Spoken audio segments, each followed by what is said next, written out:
अस्सलाम वालेकुम नाज़रीन, क्या हाल है? तबीयत से ठीक है? मैं हाँ तो होस्ट जमशेद बलोच पे बलोच टीवी।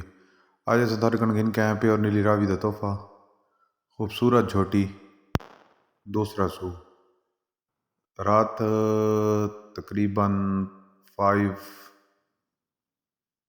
4 या 5 बजे सूई है ते चुआई हो गई। चुआई तो बाद दी वीडियो इन्हें खूबसूरत थन ते हवाने दे नाल खूबसूरत कद काठ ते मुनासिब डिमांड 3,20,000 रुपये मौके की डिमांड है मालकां दी। तले कट्टीज ते खूबसूरत ते नायाब तोहफे जी।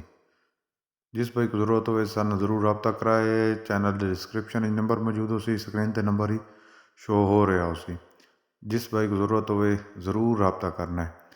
तो जिस भाई को अगर वीडियो चंगी लगी है साड़ी तो अपने चैनल जरूर सब्सक्राइब करो, लो लाइक करो, कमेंट जरूर कराए, दोस्तों ने शेयर कराए। इस दे नाल अज की खूबसूरत वीडियो का करें ख़त्म। पाकिस्तान जिंदाबाद, पाक फौज पाइंदाबाद।